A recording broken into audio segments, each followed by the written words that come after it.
Good morning, everyone. Welcome along to the Okayama International Circuit. It's day 2.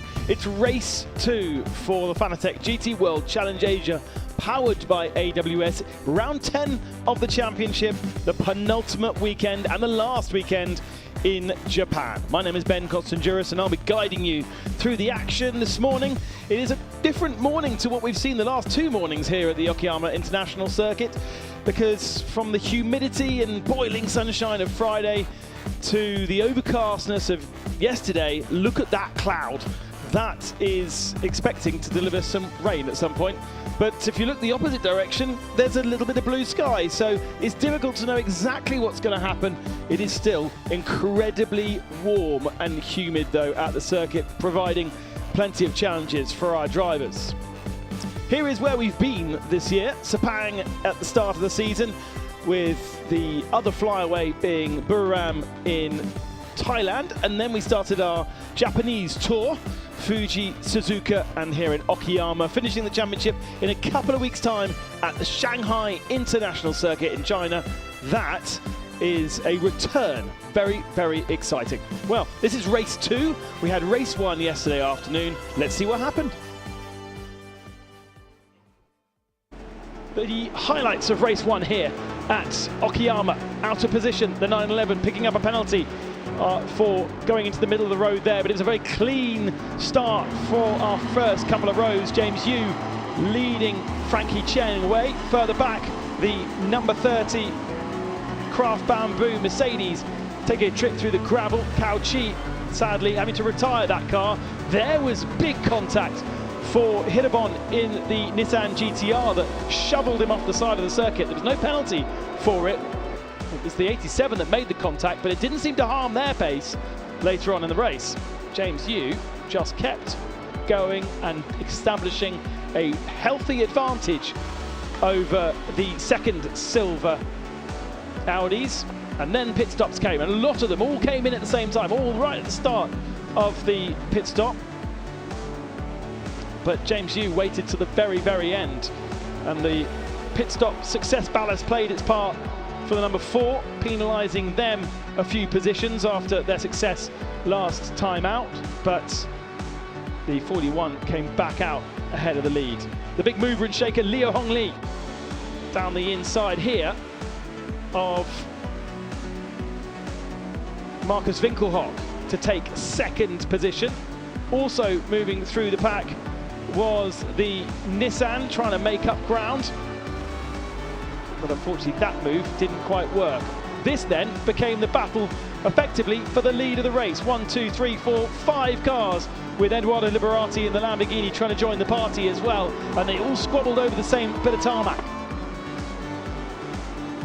But somehow Akish Nandi, who had taken over from James Yu, just held his nerve and held on, despite a full course yellow period as well.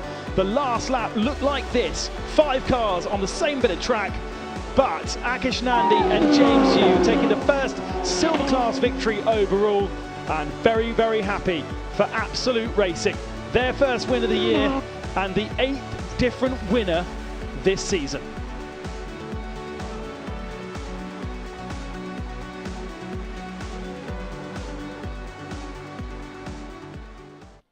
From pole to flag for the number 41, but with only one other podium this year, they sit well down in the championship standings.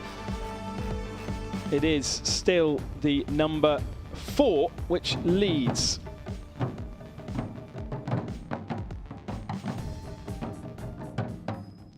Always plenty of festivities on the grid pre-race for the Fanatec GT World Challenge Asia.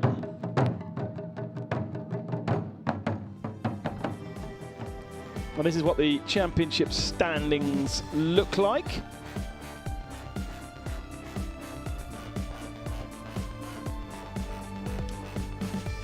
Oh, the circuit, 3.7 kilometers in length.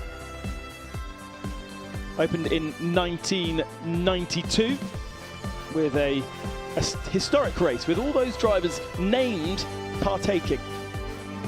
That record, a 29.249, not beaten yesterday, but pretty much matched by the drivers out on circuit. That's what it looks like from above. Let's go into a car and find out what it looks like from the driver's eye of the Nissan. Hello guys, this is Yu Kanemaru from Team Gojigen. We're talking about the Okayama International Circuit. To turn 1, I'm braking around like 100-meter board. This is quite difficult for the car to turn in, or sometimes it gets like snap overs there. So I'm very careful. And turn 2, this is I would say only the fast corners here in International Circuit. And yeah, to the out of it, we're getting in. Here is like, it's really easy to get understeer, so you have to be really careful about the braking point. And on the traction, this is tough as well, so you have to be very careful about the throttle as well. And we're coming into the turn 5, I guess, and we're braking into the, like 100-meter board, or just past the 100-meter board. And this is like very tough braking here. And now we're getting into the small corners here. And this is like about the timing, just turning in, and it's all about hitting the apex and getting throttle like very carefully. And then we're going to the double hairpin. This is easy to like over brake, like brake too deep usually. So I'm really thinking about braking point all the time. And then the second double hairpin, I'm really careful about the throttle. And now we're going to the last 2 corners. Is like very careful about the braking point as well. I usually miss this point, but yeah. And this is it.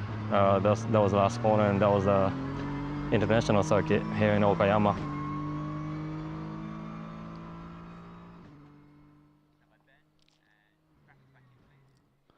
A tight and fiddly circuit for a big Nissan, but does provide us great racing and a great challenge for our drivers. Now, the championship is led by the number 4 of Lu Wei. He extended his advantage. Let's go down to the grid with Amy. So, here at race 2 at Okayama International Circuit, the clouds are a little bit suspicious. We have some dark clouds over there, but I'm here with the pole sitter, Bastian. So you're going to start from this position. What's your strategy? Yeah, I'm very excited for today. I mean, strategy is, of course, to take the lead into the first corner, hopefully drive away. Yeah. Weather we cannot control, so you know the situation is as the situation is, and we try to get the best out of it. We've had the pace all weekend, so yeah, for sure we're hoping for a great result today. As you can hear, it's getting quite festive here. It might get festive for your team as well, because you can win the team's championship today. How about that? Yeah, I mean, still 1 round to go, so plenty of opportunities. Of course, it would be nice to finish everything off today on the team championship side, but yeah, if not today, it might happen another day. So we focus on this race, like as a single race, and get the most points possible. So all the best luck in the race and have fun. Thank you. Yeah, Bastian Buus joining the Origin team for this weekend. He previously partook in the first 2 rounds of the championship with Phantom Global Racing. Also a Porsche, but a different team. So Bastian now jumping aboard the number 4, which has had both Patrick Pilet and Lauren Heinrich as teammates to Lu Wei. And Bastian Buus now showing his mettle. Let's go back down to Amy, who is joining a new car to the championship, the number 13. And this makes me so happy. Every time we have a new driver, you know, I have to talk to them. Here with Dorian. Welcome to the championship. And I think it's your first time racing in Okayama, correct? Exactly, in Okayama and in Japan. Yeah, also, so it's my first time here. Very happy. It's actually very hot and humid, more than Europe. But yeah, I enjoy a lot the track. And already at this position, you know, you were quite quick yesterday. Had you had some practice on like simulators or so? Yeah, so I knew the track on iRacing on simulator, but obviously it's a bit different when you come in real life. We are not so bad because we are P5 at the start and we are only 2/10 off in qualifying. And yeah, you know, it's only small details. But yeah, we are looking forward today. The pace yesterday for the race, it was quite good. We started P18 and we finished P10, so yeah, if we can recover a bit of position today, it will be perfect. All the best luck and enjoy the race. Thank you. Dorian Boccolacci, champion of Porsche Carrera Cup France in 2013 last year, and moved into the Schumacher CLR team for this year in the Endurance Championship of Europe, and kind of becoming a bit of a Porsche Works driver. I'm not sure if that's official or not, but certainly this weekend representing Porsche here and driving alongside Chris Chai in the Phantom Global Racing car, which is a brand new car to them, because if you remember, the number 13 ended up on its roof in Suzuka. That car got written off. So it's a brand new car, a brand new partnership with Dorian and Chris Chai. And great to have him. Very, very fast. Another new driver, another fast driver is JP Oliveira, who joins us for the first time. Back at the grids with another new driver in the championship. JP, welcome to the championship. Unfortunately, you didn't get to race yesterday. However, I see the car is fixed. Everything good to go? Yeah, the car is fixed. Yeah, there was some slight damage that we, the mechanics did a good job overnight to fix it. So now ready for the race today. So with your, long history of racing in Japan, I think you are probably the most experienced driver on this track. Do you think that's correct? Yeah, on the track, I think for sure it helps knowing the track and knowing a few points of the track details. But obviously, there's a new series, a new car, new tires. I think there's a big factor. So I'm still learning. I think the experience from yesterday's race could have helped a little bit in terms of knowledge for the race today, especially with the car balance and those things. But we prepared as good as we can, and the job will be done today. And you're surrounded by factory drivers from Europe for the start. How excited are you? Super excited. I love challenges. It's good fun. Just go for it. Good luck, ganbatte. Yes. Thank you. And let's go racing. JP Oliveira making his debut racing in Japan in 2006, would you believe? Since then, champion in Formula 3 in Japan, champion in what was Formula Nippon and is now Super Formula. And for the last couple of years, champion in Super GT in the GT300 category, which effectively is GT3 cars. He's been racing for Kondo Racing in the Nissan in there.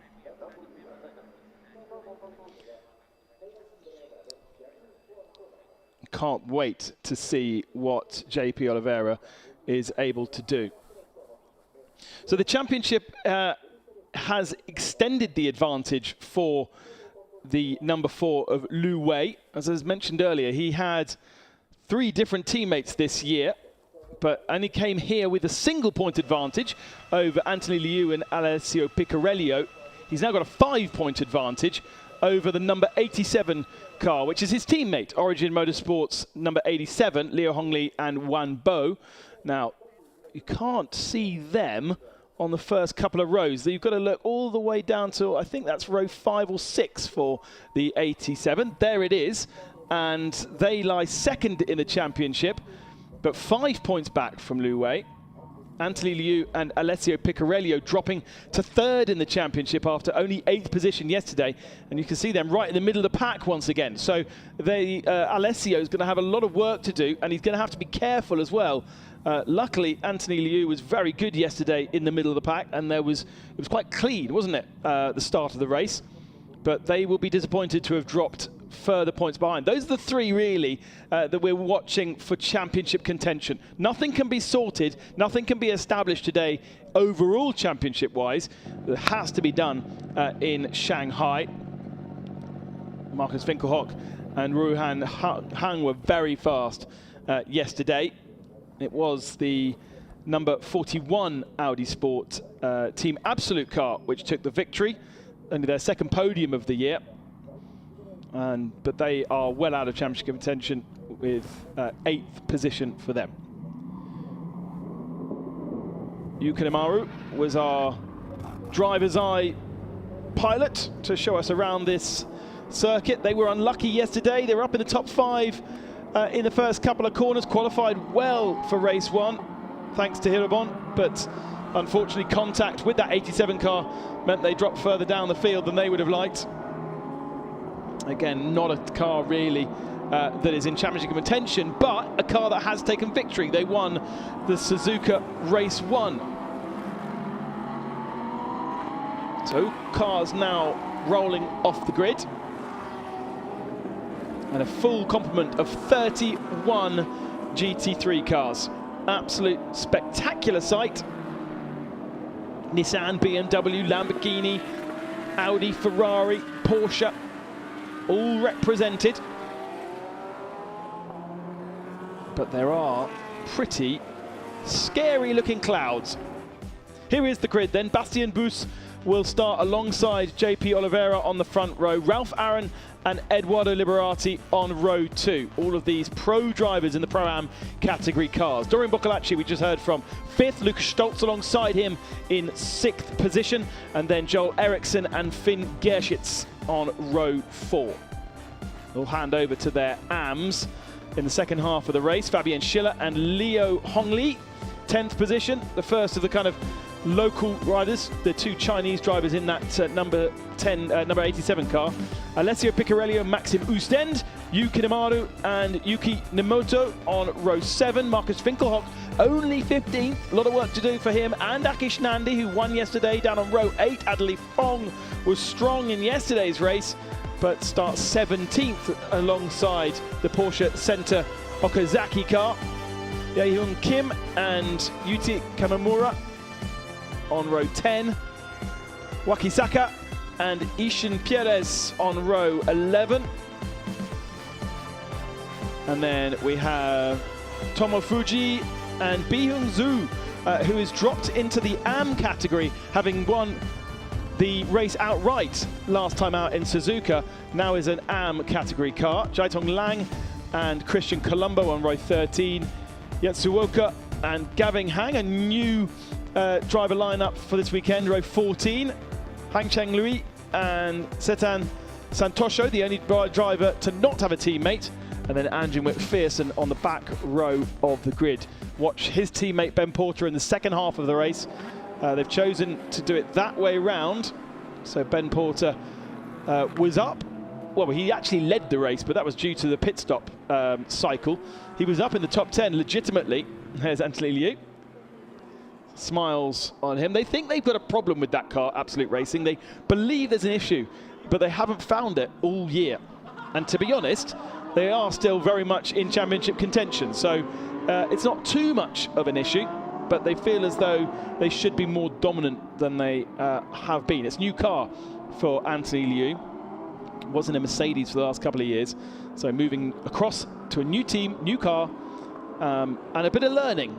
Certainly from his point of view, the Porsche drives very, very differently to the Mercedes. They are all the GT3 regulations, but let's not forget that every single car, very, very different indeed. They're balanced under the GT3 regulation so that they can be equal in performance, but those performance comes in different ways, and they have different engine setup configurations, different balances.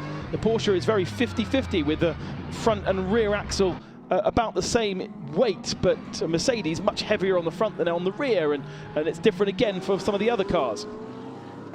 So they drive very differently, and that does therefore suit some drivers better than others, and you do have to then adjust to be a Porsche driver or a Mercedes driver or a Lamborghini driver. Pit stop window opens in the middle of the race.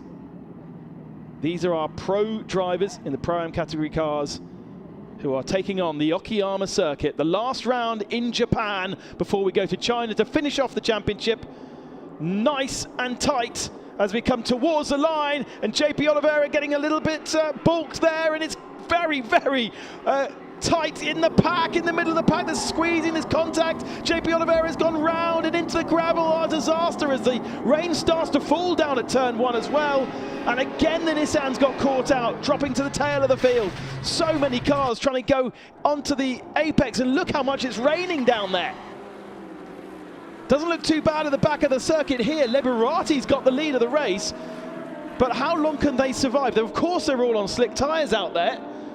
it doesn't look like it's raining at the back of the circuit here. That's about a kilometre away from the first corner, but the cars are now coming back to the paddock area, and it is raining, and it is raining pretty hard. Not on the camera lens of this turn 5.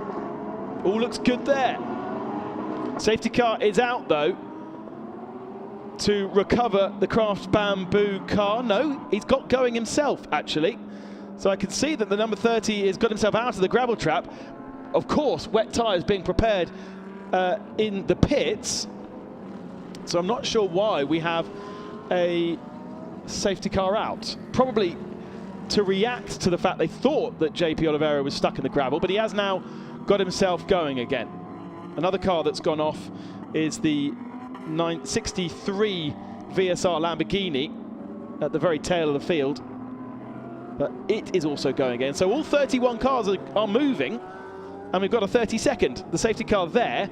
Now, what they really don't need is for the safety car to be out too long, because the temperature they've developed in the tyres, they need that temperature to burn through this rain. Look at how much rain is falling at turn 1.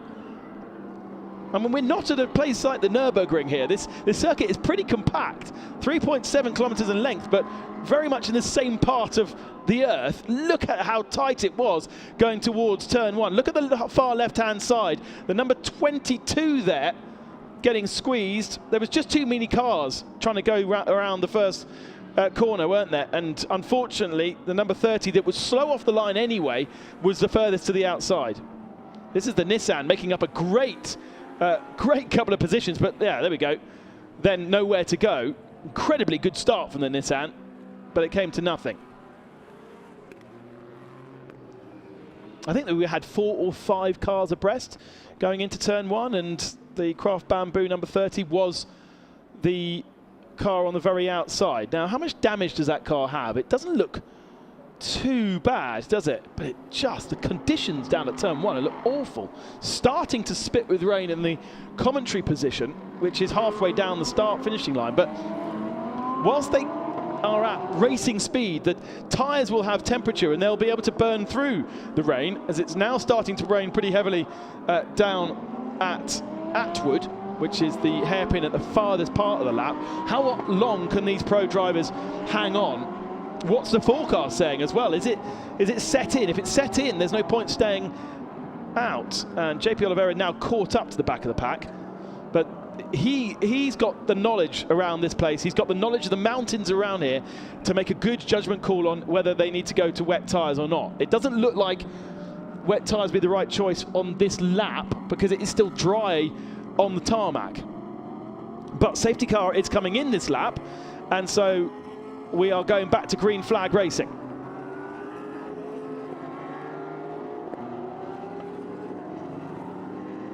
Edoardo Liberati leads, Bastien Bus second, Dorian Boccolacci third, Aaron, Ericsson, Stoltz, Schiller, Picarello. That is your top 8 into turn 1. Slick tyres, wet track. Got to be so very, very careful. There's only a couple of corners where it's like that, and round goes the double 8. That is Fabian Schiller who's looped it. Everyone's now going to be really careful to stay away from Schiller. Gets the car back, pointing in the right direction again. And that is exactly how careful these guys need to be. Luckily, pro drivers in the car for most of the field. Into the pits comes the number 8 Aston Martin. Sensible thing to do. Also in the pits, I can tell you, is the number 30. So JP Oliveira thinking that he should take wet tyres. Why not? Roll the dice. He's at the tail of the field anyway. This doesn't count towards their pit stop cycle. They still need to do a compulsory pit stop in the middle of the race to change drivers. They could also change tyres at that point, but I'm not sure how long these professional drivers can hold on in these conditions. Liberati continues to lead.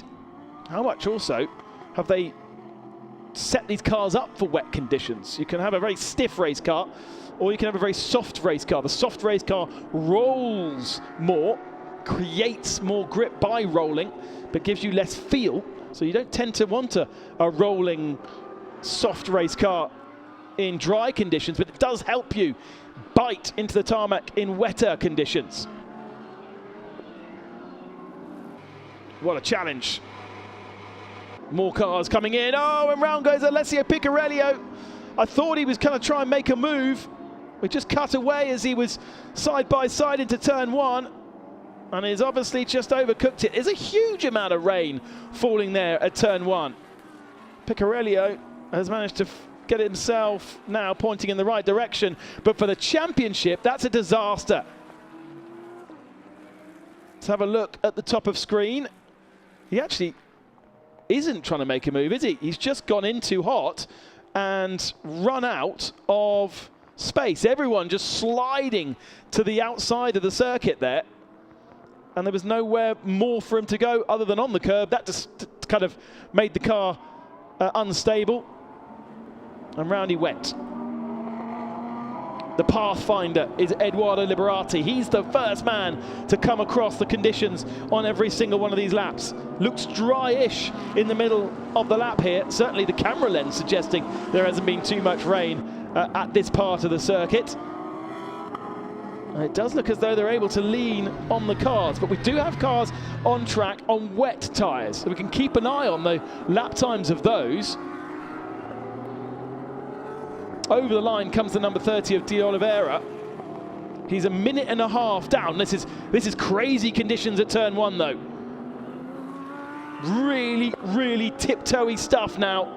Thank the Lord we have our pro drivers in the cars at the front of the field at the very least. A massive challenge for the AMs, though. Round the outside goes Dorian Boccolacci on Bastien Bus. What a move from Boccolacci, who's never raced in Japan, let alone here, but finds the wet conditions around the outside. iRacing, he was talking about earlier, recently introducing rain onto that simulator. And Dorian working that car well. Look at how much more pace throughout he had as well. And if you start to lose temperature in your tyres, then it is a slippery slope. If you can keep them working, if you can keep them activated, then they will give you that grip. Boccolacci up to second spot then. Liberati sliding around. The Lamborghini, always a stiff car. He runs wide through Pipers. But as soon as you are the first car on the track, then you don't know. You haven't got that reference in front of you of how much grip there is. Then 296 facing the wrong direction. That's Christian Colombo aboard that car. No, it's not. It's Gerschitz from 9th position. Boccolacci losing second spot once again. Bastien Bus back past. I can't believe how different the conditions are. This is the 3.7 kilometer circuit. There's probably only about a kilometer from one end to the other, and yet it is monumental rain at turn one, as it has been since the start of the race. They're all on slick tyres. They're moving around all over the place here, but yet the second half of the lap still seems dry. Boccolacci understeering horribly on the outside, but he kept it on the island, gets back past Bastien Bus. Now the question that I have is, what is the lap times of JP Oliveira on wet tyres? 142 was his last lap. The guys at the head of the field are doing 141s, so it's getting close to that cut-off point where you need the wet tyre. And plenty of mid-pack drivers have come into the pits. The Nissan's in, Piccarello's in. Oh, and now the number 22 of Ralph Aron crawling all over the back of Bastien Bus. This could be the lap where they need to come into the pits here. Aron down the inside. Nice move there through Pipers, but doesn't have the grip on the exit. And so back past comes Bastien Bus with the drive. Understeers wide, pushes the 22 wide as well, but it's kind of two lines into the next corner. Ralph Aron has the inside line. There should be a lot of grip around the outside as well. There is, look at that. That is wet line versus dry line for you. And into the pits comes our leader, Liberati, choosing to go to the wet tyre. but Boos stays out, Boccolacci stays out, Aaron stays out. I don't know if it's going to make a huge amount of difference one lap to the next, because this rain seems to be moving pretty slowly. Liberati, Stoltz, Ericsson, Winkelhock, our top 4 pro drivers coming in, leaving Aaron, Boos and Boccolacci out there. Last lap of 1:48 though. So a lot slower, 7 seconds slower, the difference between lap 3 and lap 4. De Oliveira hasn't yet completed his next lap, so difficult to know how it compares. Yes, he has. He's done a 1:45.3. So yes, now 5 seconds faster than our leading contenders. It is the right time to go on to the wet tyre. Liberati comes out back onto circuit, onto a clear circuit. There's absolutely nobody around him. Next car up the road is the number 14. The number 14 is Yatsuoka, and he's the last of the slick shod runners. So that has worked very nicely for Liberati. That's been the correct choice. Let's see how it compares to the 3 cars that are still out on circuit. Boccolacci, Boos and Aaron, who were part of that lead battle.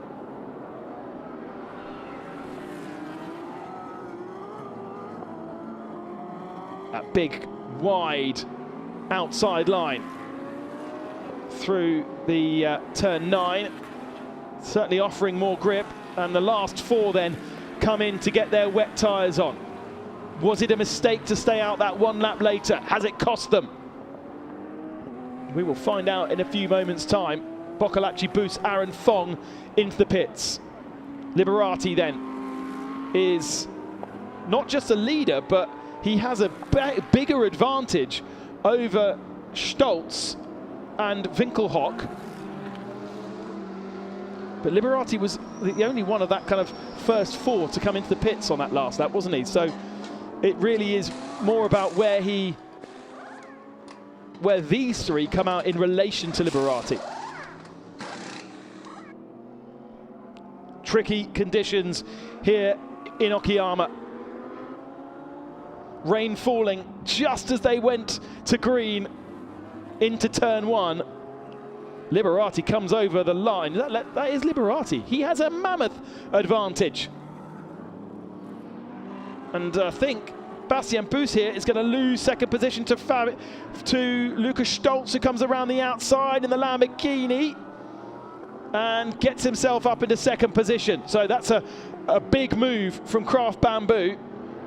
Information from JP Oliveira, no doubt, to have got Stoltz onto those wet tyres earlier than the 2 Porsches, and puts Boos into 4th position, into 3rd position, sorry. Yatsuoka still out there on his, unless he started on wet tyres. No, lap time suggests he didn't, so he's just hanging out as long as possible, the number 14 in the GTO racing team. Leading the race, hasn't made a pit stop. The last lap was a 1:53.7. Liberati, we think, is the actual race leader. 6 seconds ahead of Lucas Stoltz. Then it's Bastian Boos, dropping from 2nd down to 3rd position, just losing 1 spot. Winkelhock is a big winner in that pit stop cycle, because he started in 15th spot, something like that, up to 5th now. Adley Fong 6th. So Aaron and Boccolacci are the 2 big losers, really, 7th and 8th. So drivers' points as it stands, no, that's before the start of the race.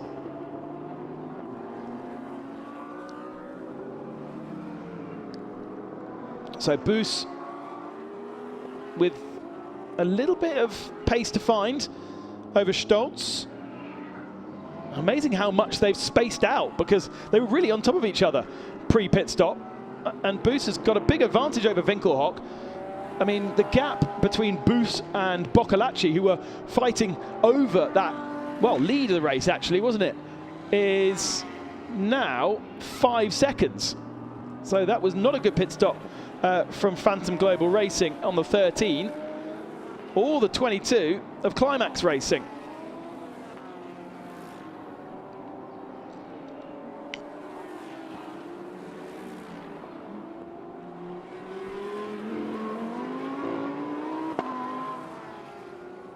Round goes 63, VSR. Right, now here is the actual leader of the race. Yeah, and he is still on the slick tyre. I just wanted to check to see if he'd changed to wet weather tyres, because it just seemed illogical that he hadn't come into the pits. But Yatsuoka is on what looks to be wet tyres, because he's got the yellow sidewalls on those tyres. Yeah, definitely my eyes are not deceiving me. It is clearly raining, and it's clearly been raining quite a lot. His pace is 8 seconds off Liberati just behind, but he is staying out. What does he know that everybody else doesn't? I don't know. But either way, at the moment, it's still giving him an 8-second advantage. Problem is, Liberati was about 8 seconds faster on that last lap, so it's not going to last much longer, this lead. But I suppose if Yatsuoka can hold on for another 5 minutes here, he can then only do one pit stop, because he can, the window opens, he can hand over to Brian Lee. Not ideal strategy, but he could. And here's the battle then for 5th in Pro-Am. 7th overall, Aaron and Boccolacci. That's Ralph Aaron from Estonia. Dorian Boccolacci, French-Italian from Cannes. Said Porsche Carrera Cup, French champion last year, chose to move away from single-seater career into GTs a couple of years ago, and starting to make his name as a professional racing driver. So many opportunities to do that in the GT world in a way that there just isn't in single-seaters. These pro drivers, on the whole, being paid to race by their manufacturer. Boccolacci sliding that Porsche around, right under the tail of Ralph Aaron. Now this is a really good place to make a move. If you can pin the car to the inside, there's grip around the outside, all the way around the outside, and now get the drive. Boccolacci gets forced onto the grass though, because Ralph Aaron just kind of understeers to the outside. It's kind of logical that was going to happen, but a good attempt there from Dorian Boccolacci. And it's still raining hard. And Yatsuoka is still out there, although he has just lost the lead of the race into turn 1. I can tell you, Liberati has slithered his way past. But if Yatsuoka is looking at the Silverram championship, then he is well ahead of his rivals. Boccolacci, the outside line at 2. He tried that earlier in the race on Bastien Bus, and it worked. And it's worked again for him. Up into 7th spot then. It's Adley Fong next in line. And Joel Eriksson was about to join that little party, wasn't he? Right, here's Yatsuoka. We didn't really check in with him because we didn't think he was going to be staying out on the slick tyre, but he is. And now he's only got 2.5 minutes before he can pit legitimately.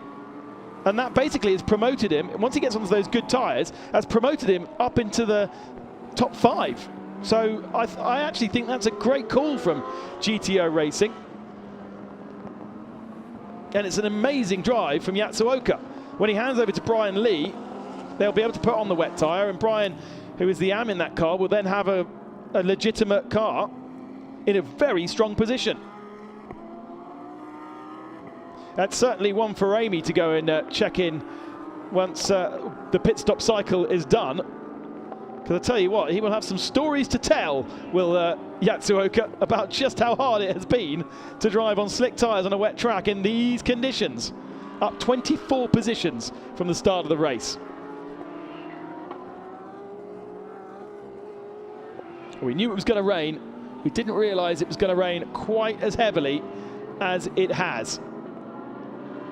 A little bit of a dribble here and there was the forecast from yesterday.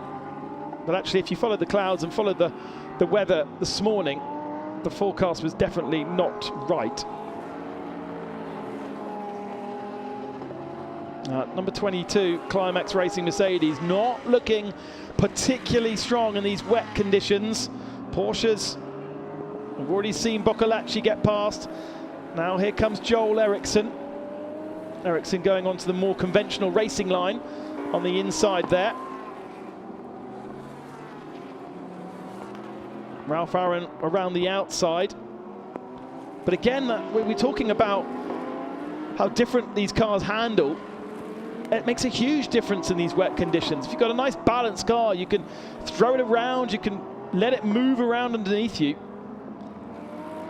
If you've got a car that's a bit more understeery, a bit more oversteery, then it's compounded in wet conditions. And Ralph is struggling. Up ahead, Yatsuoka dropping now to 7th position. And unfortunately, the clock is not favouring him. He's going to come to the end of the lap here and going to have to do another lap. He's not going to be able to get into the pits at this point. 30 seconds before the window opens. Still the leaders in Silver Am, though. And Joel Eriksson slides down the inside of Ralph Aaron. They both are kind of get balked. The lights flash on Yatsuoka, who just sort of understeers helplessly off the circuit. I mean, absolute pat on the back to Yatsuoka. I think it's a little bit mad, but I think it may pay dividends for them. It's certainly got them into the Silver Am lead. He's going to have to do one more lap, and Kim behind is the Silver Am leader now, who is less than 2 seconds back. So if he's losing 8 seconds a lap, he's going to drop well into the Silver Am battle, but not the battle for the lead, the battle for second spot.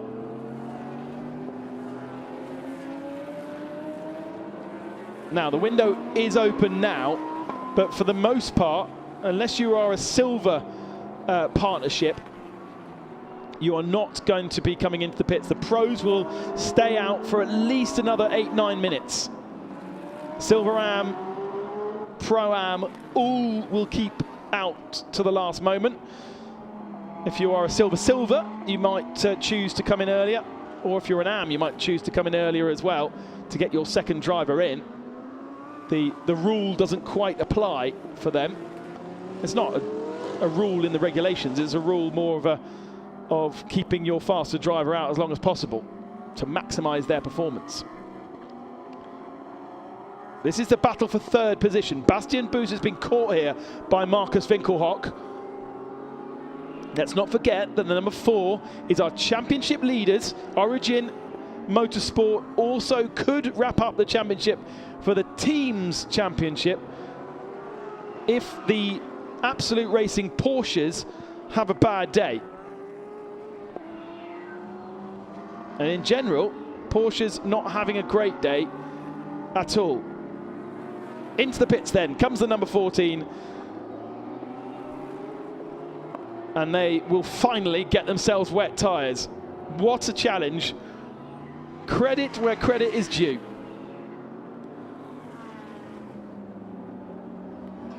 Yatsuoka is my hero of the race and probably will not be superseded.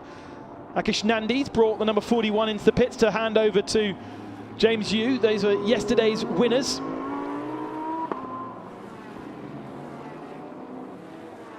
They also can put on a new set of wet tyres if they wish.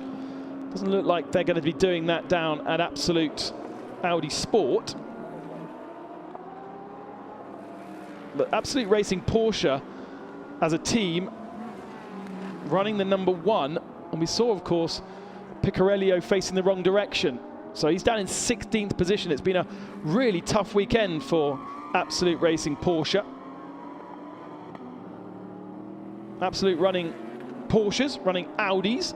They also got a Ferrari for Adrian Canard.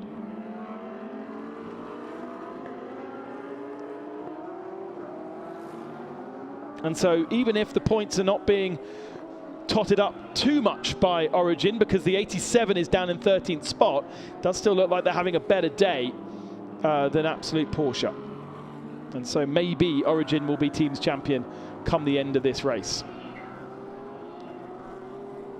So the pit stop cycles then.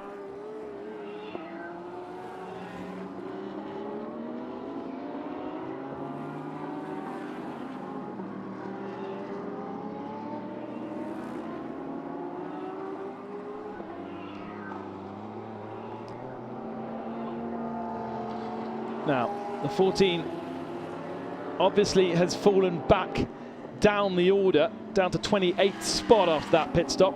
Brian Lee now in the car. Ooh, and a bit of hip and shoulder into Atwood. That wasn't very friendly from Adley Fong.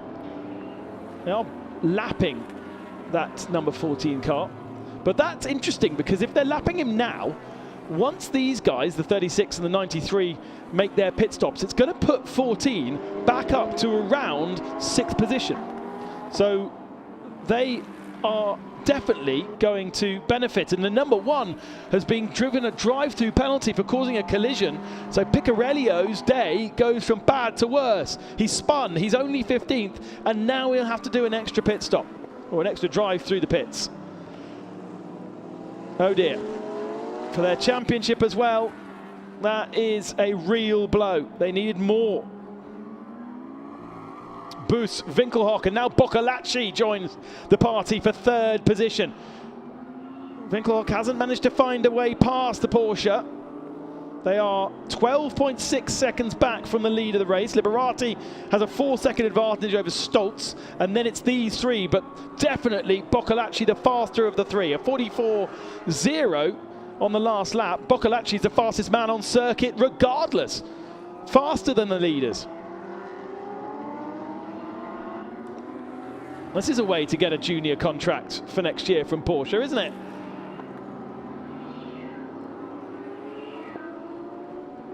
He'll be handing that car over to Chris Chai.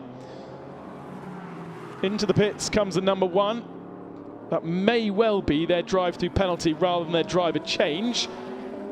Different racing lines. Marcus Winkelhock going wide. Boccolacci sliding up the inside, but Winkelhock may have the better drag out of the corner. Winkelhock to the right-hand side. Boccolacci to the inside, gives a little bit of breathing space for Bastien Boos. And will he get it done? We saw you can go all the way around the outside here, but Dorian Boccolacci giving very little space for Marcus Winkelhock to do that.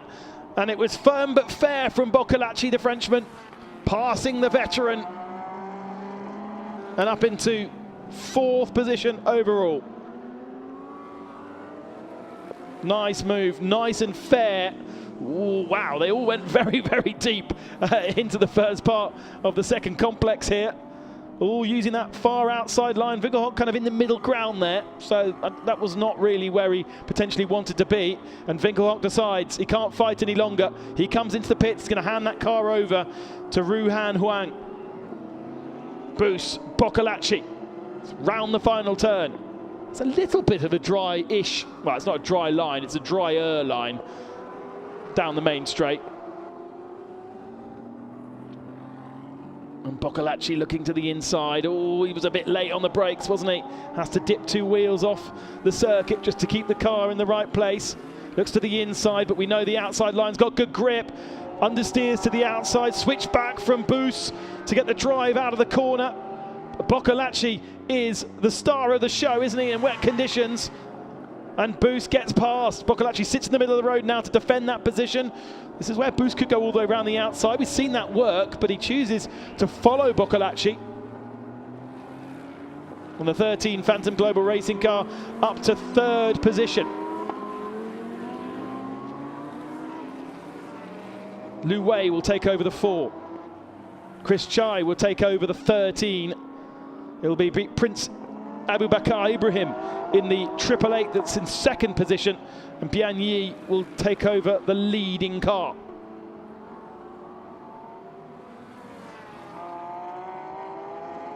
No wins for 888 this year.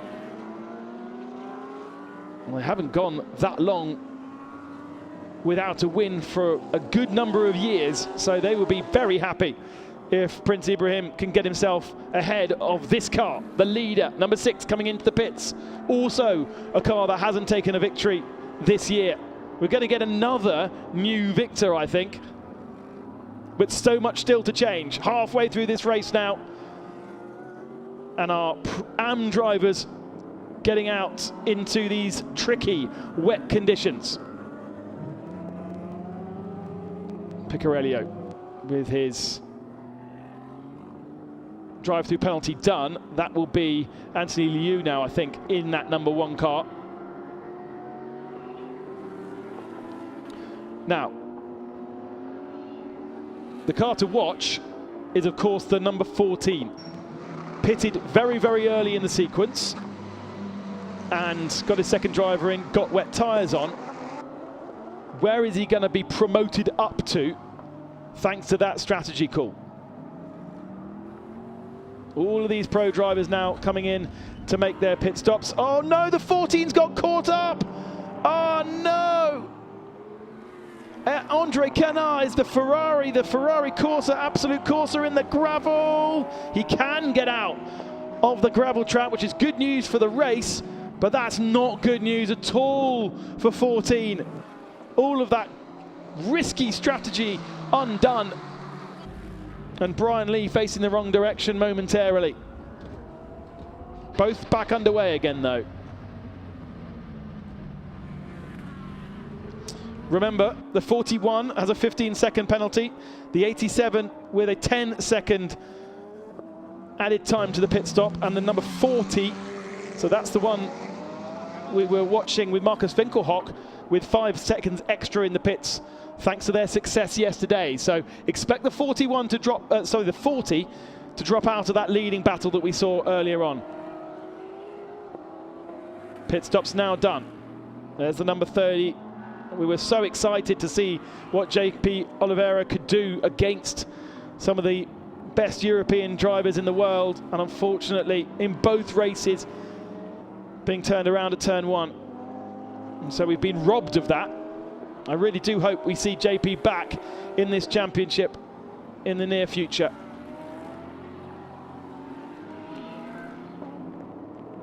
So then, this is the lead of the race. This is the battle for the lead. Ignore the names on the left-hand side. Liberati will have handed over to Bianye. And the 888 will have Prince Abubakar Ibrahim. Their first exploratory laps of what this circuit is like. There's been lots of feedback from the pro drivers on the radio, telling their AMs where the grip is. Inside line, outside line, try going around the full outside here. It's faster here. Be careful in this part of the circuit. And they might even still be doing it now on these first couple of laps with their AM drivers out there. Keeping it on the road, so important versus trying to be the ultimate fastest in these wet conditions for gentlemen drivers. Yi, Ibrahim, Chris Chai in 3rd position, Wei Lu in 4th, and then Frankie Chen in 5th position. Best of our silver runners. So yeah, number 40 dropping from what was a basically 3rd, 4th position down to 10th spot, thanks to the success penalty. Work to do for Huang then. He's already making a couple of positions on this first lap. 14 featuring nowhere, sadly. After that spin, Brian Lee only 25th. All of that work, that hard work that Yatsuoka did, comes to nothing. What a shame. Still my star though, either him or Dorian Boccolacci. And 296 being given a penalty for causing a collision, so that's Andre Canard in the Absolute Corsa Ferrari. The blame being laid at his door for contact with Brian Lee. We didn't see it on the screen, but we did see the aftermath.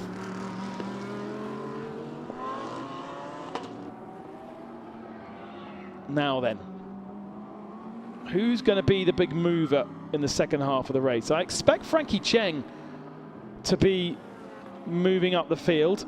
He's done a 46.7 on that last lap. And that compares to Wei Lu's pace of a 150. Chai, Ibrahim and Ye doing 49s. So, so Frankie Chen at this rate could be finding himself moving up from 5th position quite quickly. 7 seconds the gap between Chen and Wei Lu. Taking points away, of course, from Origin and from Wei Lu for that championship fight. Although 87 in that championship fight, only 13th. And obviously number 1 only down in 23rd. So this is a big, big gain for Wei Lu and his championship aspirations. Gained a couple of points, or a couple of an advantage from yesterday to today, and it's got even better now. So even if he does lose some positions to Frankie Chen, it's not the end of the world. Still, just a second separates Bian Yi and Abubakar Ibrahim for the lead of the race. Mercedes versus Lamborghini. Haven't seen a Lamborghini on the top step of the podium. And actually, we didn't really have particularly competitive Lamborghinis, if I remember, last year. So there's a stat for the press office. The last time a Lamborghini took victory in GT World Challenge Asia.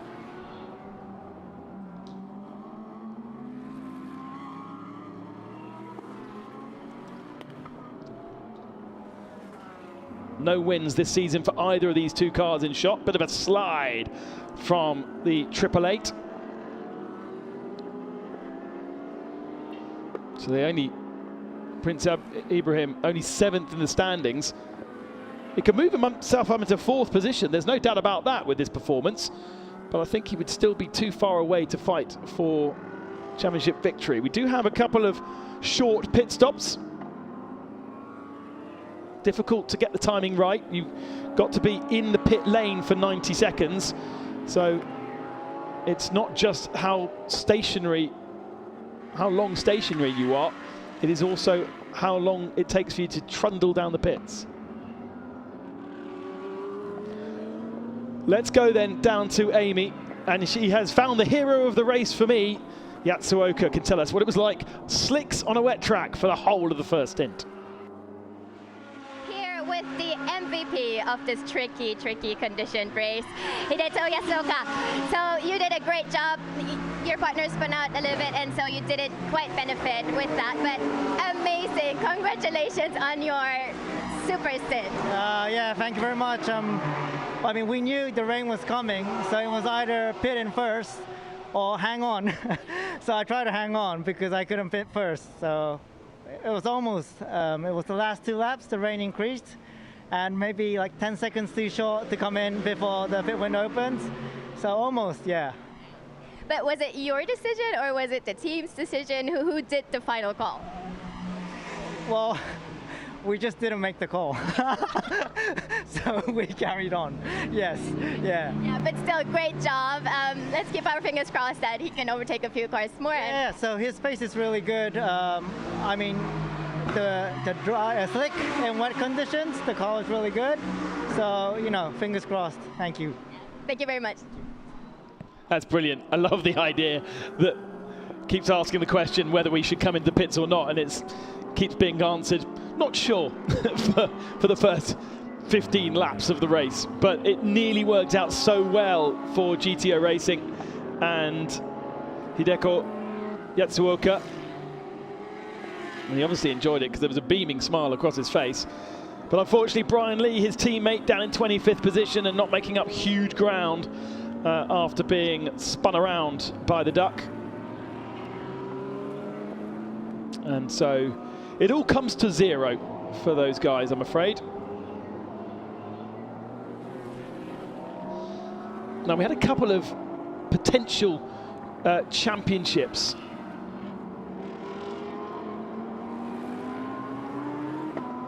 that could be wrapped up today, one of which was the Silver Rams with the with the 87.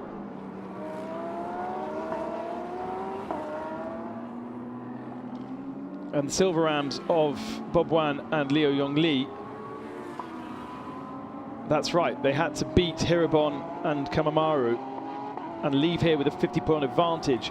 Well, that's going to happen because Hirobon down in 23rd position. Even though Bob Wan sits 3rd in class, he is going to take a chunk more points than Hirobon, unless the Nissan GTR can move himself up a couple of spots. So that could be Silver Ram Championship done.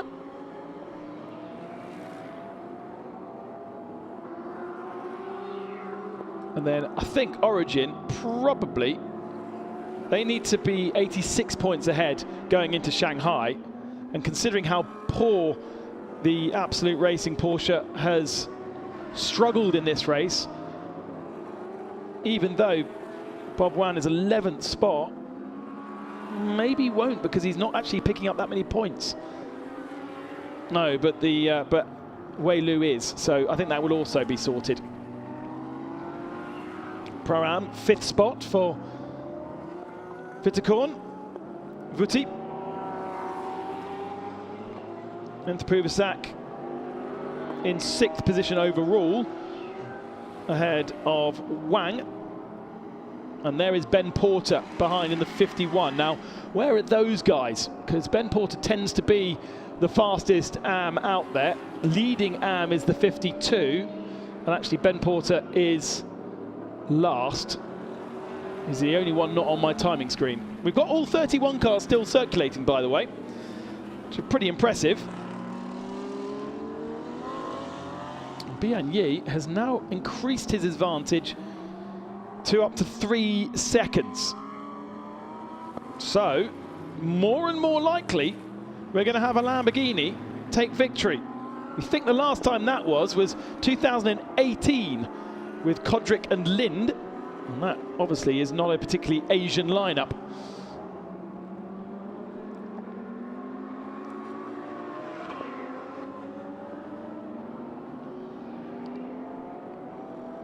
Prince Ibrahim just dropping off the tail of Bian Yi.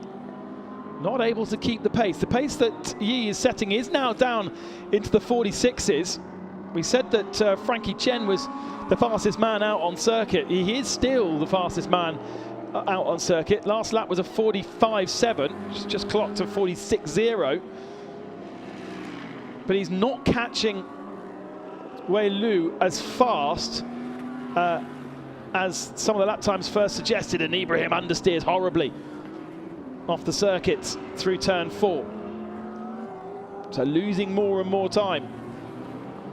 0.2 of a second lost on lap 23, 0.7 of a second on lap 24. It's going to be more on this lap as well. There's Chris Chai on the flashers. Great to have Chris Chai back. As I say, that's a brand new lineup in the number 13 car that raced for the early part of the season with Jai Tong Liang, wasn't it?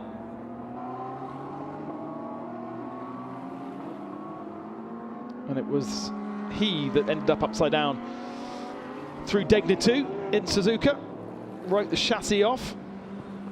Jingzhu Sung, sorry. Shared that car with Timo Bernard, with Jackson Evans. And then Chris Chai coming in to run it for this event alongside Boran Boccolacci. I think he might be asking for Dorian to come again, to be honest. China in a couple of weeks' time. Because he's done an absolutely starring job and put Chris Chai into 3rd position. The pace of all of those AM drivers are pretty similar. Wei Lu is a bit faster than Chris Chai. Actually, the gap down to 1.1 seconds, so that could start to become a battle. That will then allow Frankie Chen to join the party, who is faster, but only by a couple of tenths here and there. There is the leader in AM, the 52 Climax Mercedes.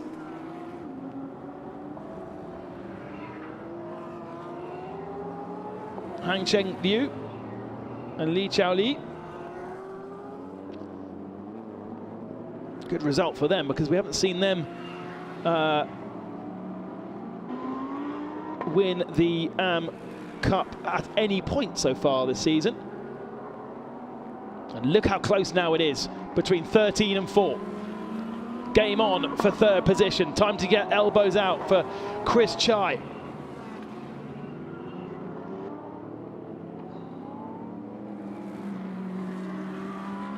Drove with Phantom Pro all of last year in the 333 Audi, partner Mikkel Mack in that car. So staying with the same team, but obviously moving across from Audi to Porsche. Well, it's a big adjustment too. The 63 Lamborghini gets out the way. That's Johnson Huang, Daddy Huang, who's taken over from his son, who we did see facing the wrong direction. They've also had a drive-through penalty for a slow pit stop. So, and in race 1 they did a pit stop. They were too fast under safety car, I think I seem to remember. So getting used to all the different regulations in this championship, which are different, of course, to the Super Trofeo in which they race usually, and Super Trofeo Asia. So a similar familiarity within the Lamborghini family, but the Super Trofeo car a bit different to the GT3 car. Let's go back down to Amy in the pit. She's found Eduardo Liberati, who looking good for a win. With the race leader at the moment, Eduardo, tell me about your start. It was crazy, the first corner. Yeah, I managed to have a very good start at the green light.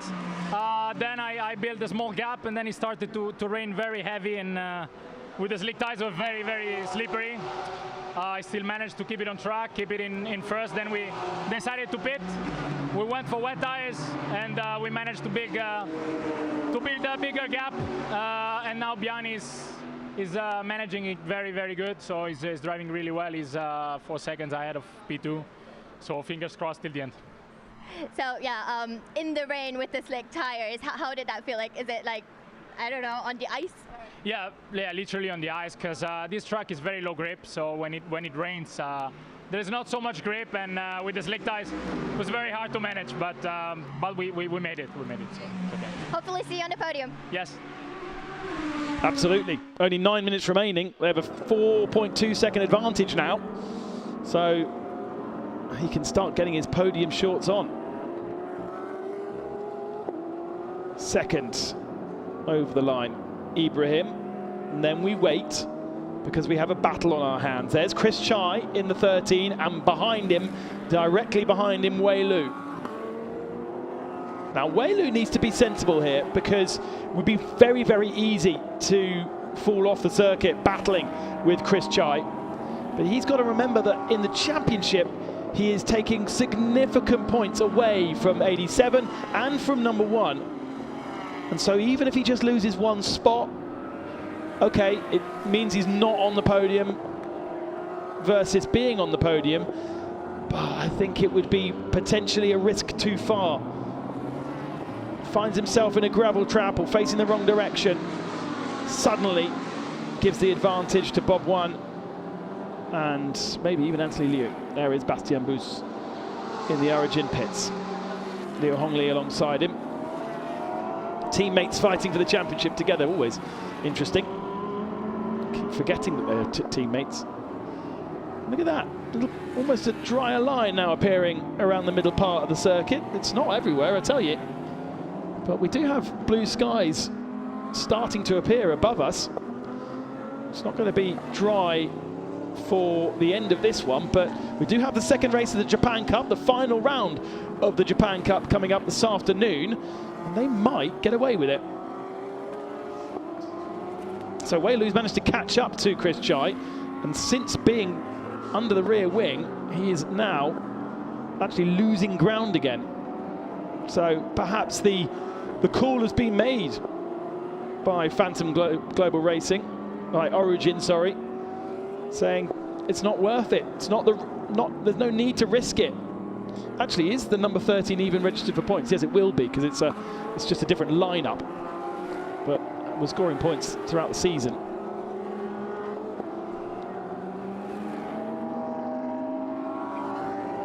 And actually Chris Chai not making massive inroads on Prince Ibrahim up ahead. So you get the feeling at the moment, until Frankie Cheng can get onto the tail of Wei Lu, it is kind of as is. And actually on the last lap, it was Wei Lu who was the fastest of any of the cars in the top 5.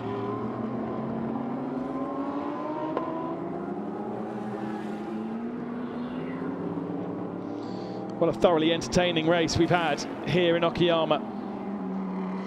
They knew the rain was coming. They didn't realise it would appear on lap 1, corner 1. And it all got very fraught. And the pros had to deal with slippery, wet conditions. And now the AMs doing sterling jobs on their wet compound tyres to keep the cars on the island. Now a little bit of traffic to contend with for Bian Yi, just starting to appear. It's the 296 of Andre Kennard and the 66, which is Climax Racing, the winners, would you believe, last time out with Jules Gounod. Shows what a pro driver can do for your hopes and aspirations. Now an AM car here, choosing not to have a pro driver alongside Bian Zhu. There's the leaders in Silver AM, Volgas Motorsport. And actually, a Korean partnership have been in the lead pretty much the whole of this race, I would have said. So they are on course for what would be their first Silver AM win.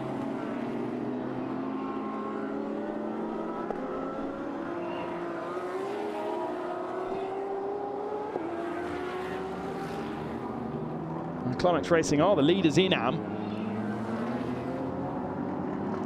They've managed to dispose of the 52, which we checked in with earlier.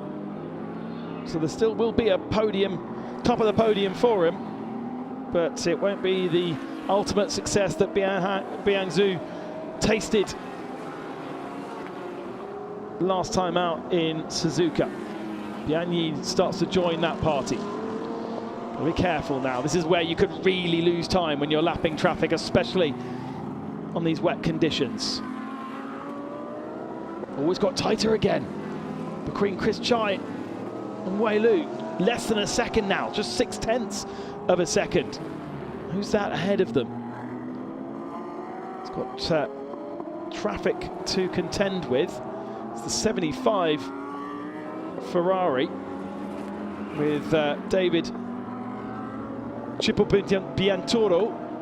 Now he was another that could have wrapped up a championship. Let's go on board with Wei Lu. Let's check out what visibility he's got. It's not a lot, is it? Down to turn 1. Chris Chai having to be careful on the brakes. Wei Lu threads his way through as well. But that is definitely, you can see how much of an advantage that was to Wei Lu. He was able to be more aggressive into turn 1.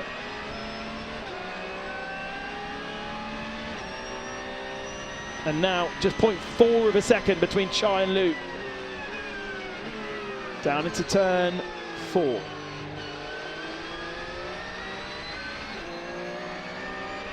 Better run out of there from Wei Lu. Chris Chai was in the middle of the road, kind of struggling to get the traction down. Moves over to the right-hand side. Better grip over there to brake on. Because the braking zones, of course, also have a huge amount of rubber laid down on them in dry conditions. And it's the rubber that makes the track slippery when wet. Not necessarily the rain, it's the rain combined with the rubber. That's why when you move offline, you can find yourself with better grip. Wei Lu will be doing the same, just to move around in the mirrors as well, try and distract the car ahead. Run that outside line. Still think that fully outside is the stronger line, especially if you're on your own there. You have to worry about being balked by another car. Seems so very slippery through these last two corners. I think probably because there's not really a second wet line that you can take. Back onto the main straight again. 1:54 remaining, so 2 laps remaining in this race. 2 more laps to get Wei Lu onto the podium if he wants to. Frankie Chen hasn't really managed to make up that much ground behind, so I was expecting Frankie Chen to join this little party group and challenge for that 3rd spot, but he hasn't. And suddenly the gap has grown once more. Bianyi has managed to get past the 66. Hasn't got past Andre Canard though. The Ferrari is still ahead, but has cleared the AM leader.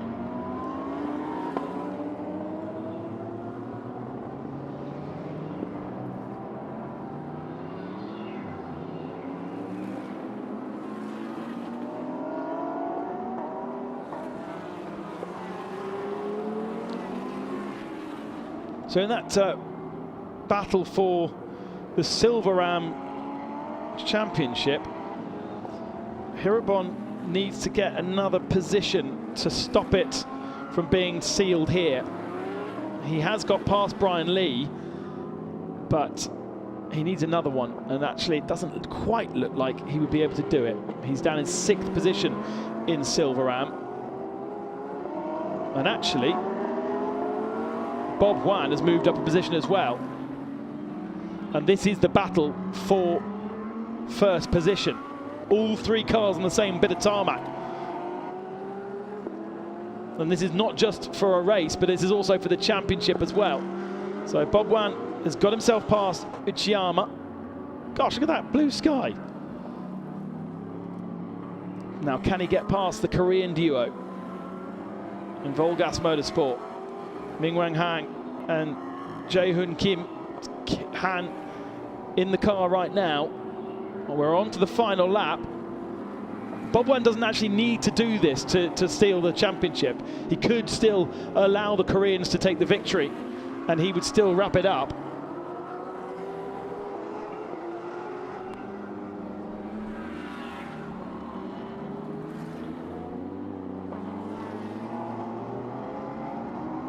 We do think also that the AM Championship will be wrapped up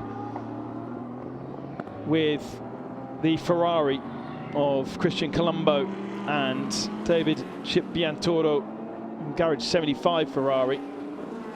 Their main competitor was the 51 Porsche, but with no real progress being made by Ben Porter, it looks as though there'll be too much of an advantage going into China. Bianyi then comes through the final couple of turns. He's done a really strong 2nd stint. Liberati with a great start, holding on to the lead of the race.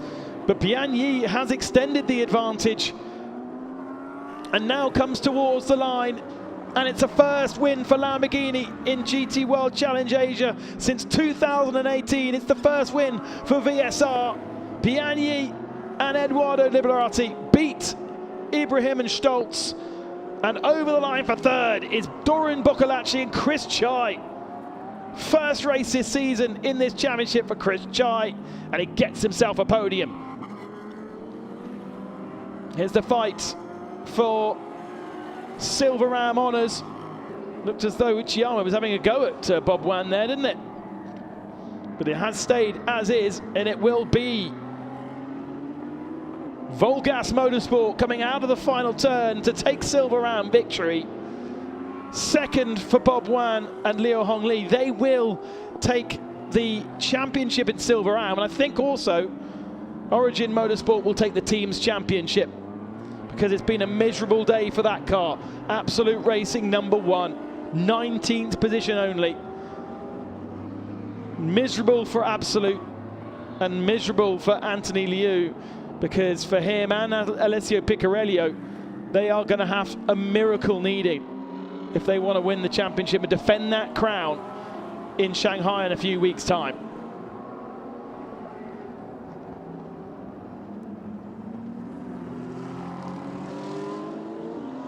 Still cars to get across the line. Oh no, number 66 has got across the line. They all seem very fast getting back to the pits, don't they? But Climax Racing taking the victory in the AM class.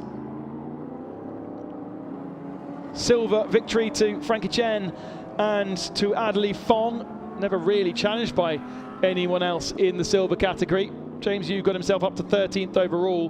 Will be on the podium in 3rd in silver. But it's another win for the 36 that already had 3 to its name in silver. Be their 4th.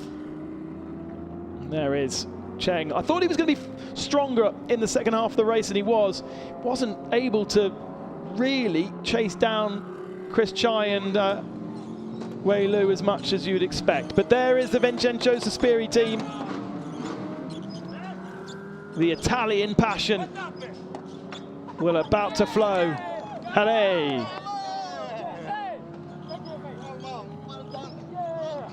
Yeah, thank you.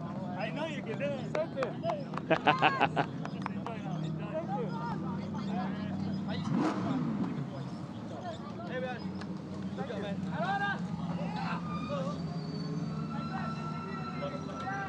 Great job.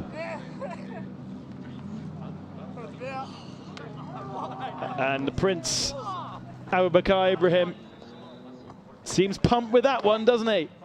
Yes. We thought they could potentially take the victory, but they seem super happy with second position.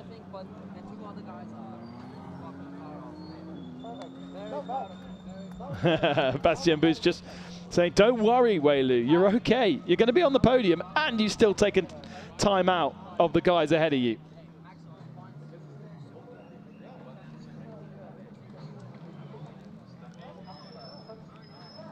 Eduardo Liberati and Bian Li then.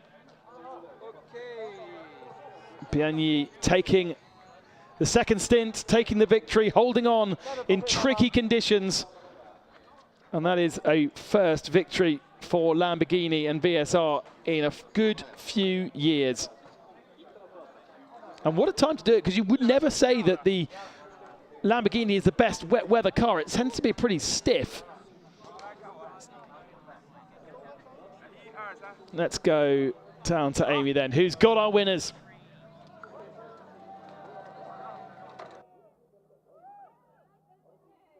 Of this race, it was dramatic conditions. Oh, you're standing up for me, thank you. It was dramatic conditions out there. Congratulations on your win.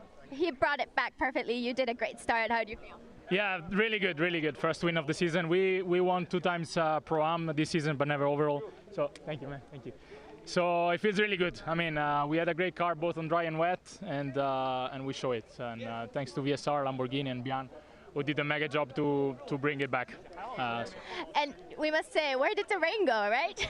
Bian, amazing, amazing job. You brought the car back with a gap of 6 seconds and more. Congratulations, how do you feel? Thank you. First of all, I would like to thank the team and the Lamborghini. They give us a very, very competitive car. And whether, like I don't say, whether dry and white. And I think this race is quite, for me, is not quite nervous race, because I don't bring the car in first position. I just keep driving by my own. So yeah, it was we put everything together in the round 2. So very happy we got finally the overall win. Congratulations. It's been a while since the Lamborghini was in the middle of the podium. Party hard. Yeah, also I think it's a couple of years since Eduardo Liberati took a full victory. Liberati, from what I can work out, last time on the top step of the podium in Italian GT3 in 2022. But he is on the top step of the podium here with Bian Yi, his first overall win in Fanatec GT World Challenge Asia. 6 seconds ahead of Stoltz and Ibrahim. Boccolacci and Chai as a new name, a new star, 3rd on the podium, with Wei Lu and Bastien Bus just missing out, but still a great day for Origin Motorsport. Best silver with Frankie Chen, Adley Fong. Kim and Han, the Korean team, getting themselves 9th overall and a win in that Silver Am class. They should be super happy with that. It was close. All 3 Silver teams on the same part of the circuit at the end of the race. And then the rest of our top 20 with Isham Perez and James Yu finishing the silver podium. We've also got the AM cars outside the top 20 because we had every single car finish, not a single retirement. So Climax Racing 1-2 in AM. Unfortunately, AMAC Motorsport last of the 31 runners, and that will mean that they cannot win the AM Championship. Here are highlights.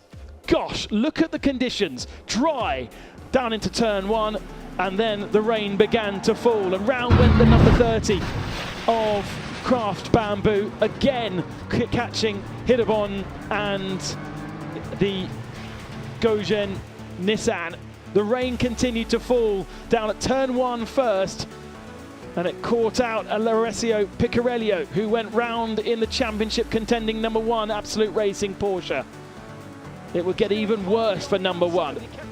Racing lines very different for our pro drivers in the first stint. Outside line, inside line.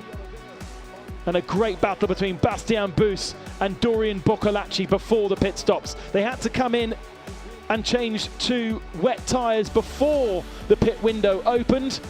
Well, 30 of the 31 cars did anyway. One car staying out and doing the whole stint on the dries. And it was really spectacular to see as Dorian Boccolacci tried to get past Ralph Aaron for 3rd position. He really was the star of the show on the wet tyre. Then the pit stops for the pro drivers. They all came in at the end of their stint because they already had the wet tyre on. The only other car not to do that was the 14 that did the whole of the first stint on the dry tyre. Biagni taking over from Liberati. Prince Ibrahim taking over from Lucas Stoltz. They came out just a second apart, but the pace of the Mercedes not quite equal to the Lamborghini in the second half of the race. We did have a good battle for 3rd though. Chris Chai taking over from Dorian Boccolacci in the number 13. Wei Lu, championship leader, had 2 different thoughts. Fight for the podium, get himself into 3rd, or preserve a good championship lead. In the end, he settled for 4th and preserved the championship and goes to Shanghai with a great advantage though. Lamborghini taking victory. Biagni 6 seconds ahead of Prince Ibrahim by the end of the race, and a fantastic, entertaining and tricky second race here in Okayama. Lamborghini, Eduardo Liberati and Biagni, and VSR, your winners.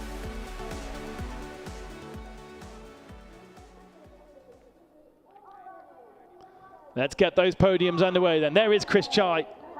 New car for him. And hold on for that 3rd spot. Dorian Boccolacci, his first time racing in Japan, his first time racing here in Okayama, and definitely the star of the show in the pro category in the early stages of the race. Prince Ibrahim back on the podium. It's not a victory. Alongside Lucas Stoltz this time. We've seen Biagni on the podium for classes before. He was in a Mercedes last year, but this is the first time in a Lamborghini on the overall top step with Eduardo Liberati.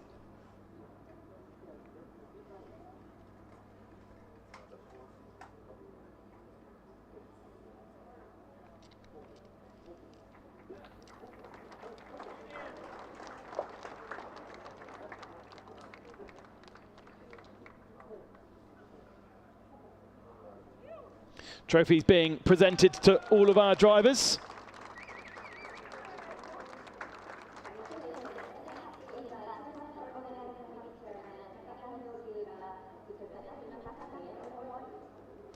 And very well deserved.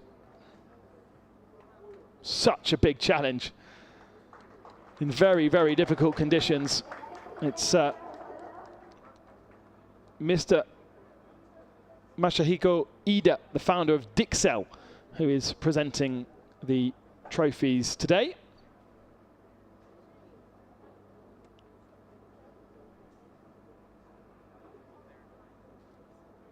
And there is our top three. Don't forget that in a couple of weeks' time, we will conclude our Fanatec GT World Challenge Asia, powered by AWS, at the Shanghai International Circuit, back to China after a few years hiatus.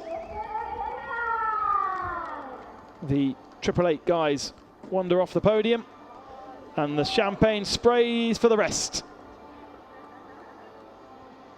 Boccolacci, watch that name. So good to see him muscling the Porsche in the wet conditions. And the championship then extends to a 16-point advantage for Wei Lu, ahead of his teammates Bob Wan and Liu Hongli, who are just 3 points ahead of Anthony Liu and Alessio Piccarello. But mathematically, it's just those three now that can win the title, and it's going to be hard work for the 87 and the #1 crews. One hand on the title, but all things can change. The 87 does have the Silver Am Championship, though, ahead of the Nissan. Not enough points for Hirobon and Kanemaru, and therefore Bob Wan and Liu Hongli are the Silver Am Drivers Champions for 2024. Their next focus will be if they can get the overall. We saw it change so much, if you remember the championship showdown in Malaysia last year. So anything can happen. We've had 8 different winners, 9 different winners now out of 10 races. So nothing is short. It's just so competitive, isn't it? No domination from a single mark, no domination from a single driver. You've just got to be consistent. This is the silver podium then.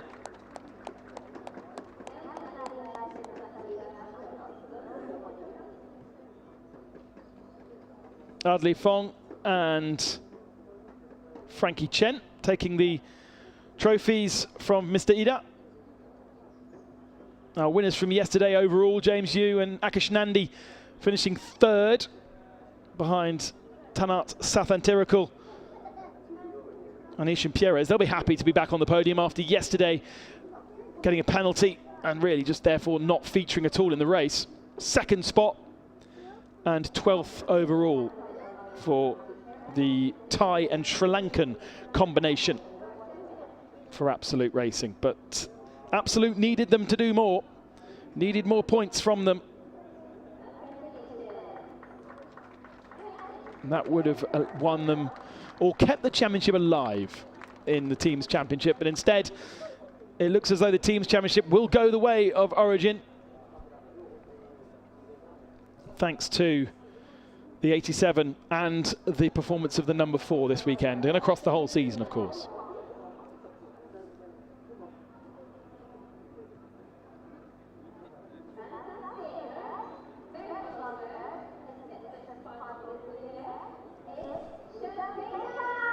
Champagne flies then for our silver podium.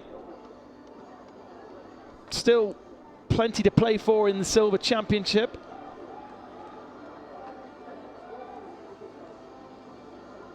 With wins shared across the board there, really. Frankie Chen and Adli Fong extend their advantage to just 10 points, though, over Pierres and Sathantirikul. Akish Nandi and James Yu could still do it, but they'd have to really dominate. And then Harmony Racing, LM Corsa are both out of the running.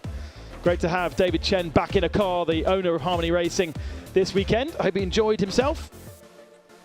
Thank you so very much for joining us here at Okayama. Both yesterday and today's races have been super spicy, and the entertainment continues in a couple of weeks' time at the Shanghai International Circuit to round out the 2024 championship. If you want to take part next year, the calendar is out. Get in touch with the team. And thanks for watching. We will see you in a couple of weeks' time. Bye-bye.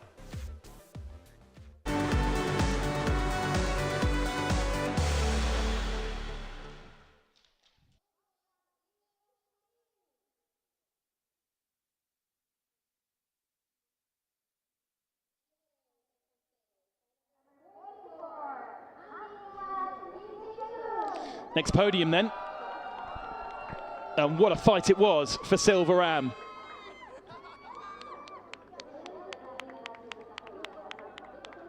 A first victory for Volgas and for the Korean pairing. The only Korean squad on the grid this year. It's been hard fought in Silver Ram. But so hard fought, in fact, that the top three were separated by something like 2.5 seconds after the full race distance. Origin Motorsport with the 87 kind of dominating. 500 part of that as well. And that's the first podium for Volgas, let alone victory for Volgas. So no wonder they are happy. We've seen the Porsche Center Okazaki guys a couple of times on the podium, both in Fuji and in Suzuka. So they are no strangers, but Han Min Kwang and Kim Jae-yoon have never stood this year on a Silver Ram podium. And there they are, holding off the champions-elect. In fact, the champions, aren't they? Because they've done it.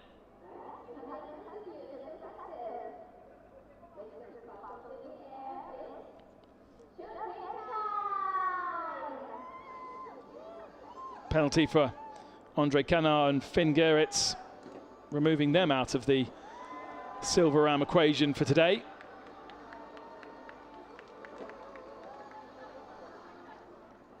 They did finish, but only down in 25th position. They were last of the cars on the lead lap after their penalty. A penalty for contact with the number 14. And the teams championships then. Origin Motorsport 218 plays 128 for Absolute Racing, and that therefore means Origin Motorsport running the Porsche are the teams champions for 2024 with a whole weekend to spare. Absolute Racing's Porsche just 8 points now ahead of Absolute Racing's Audi squad. And they will be, I think there'll be a little bit of a fight between those two come China.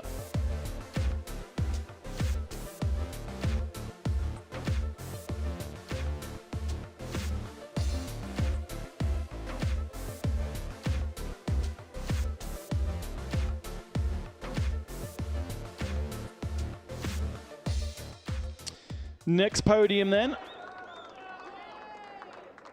And we're on to the AM podium, I believe.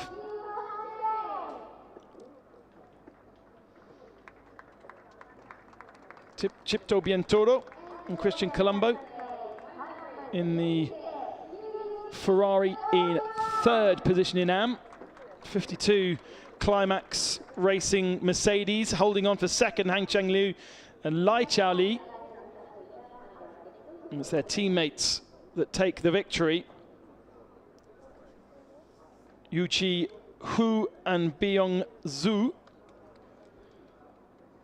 And Bi Huang on that podium overall last time out in Suzuka. I wonder whether they'll be looking to get themselves a pro driver back alongside Byung Zhu for the final round.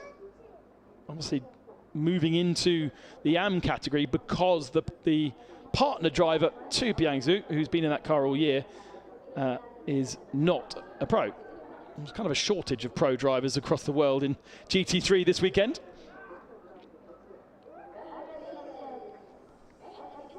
But Byung Zhu, with that overall victory in Suzuka, partnered by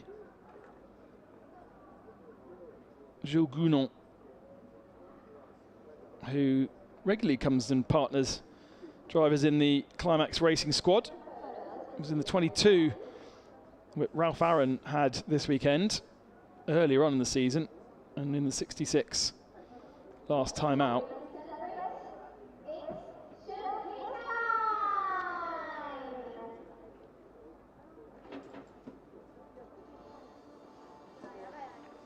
Actually, I got a bit confused because that was the first time Byung Zhu has been part of Climax this year in the 66. So it's not a full season. It hasn't been a full season entry for Bieng Zhu.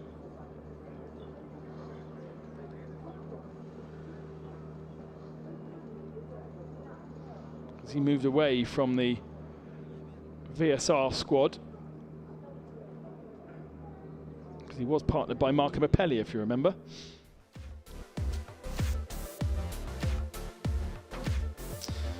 So the AMs, have the championship been wrapped up there? Not quite. More work to do for Garage 75 and David Chipampuro. McPherson and Ben Porter last today, but keeps the championship alive just as we move to China. That's it then from Okayama. Thank you so much for watching, and we look forward to joining you again at the end of the season in a couple of weeks' time in the Shanghai International Circuit. Bye-bye for now.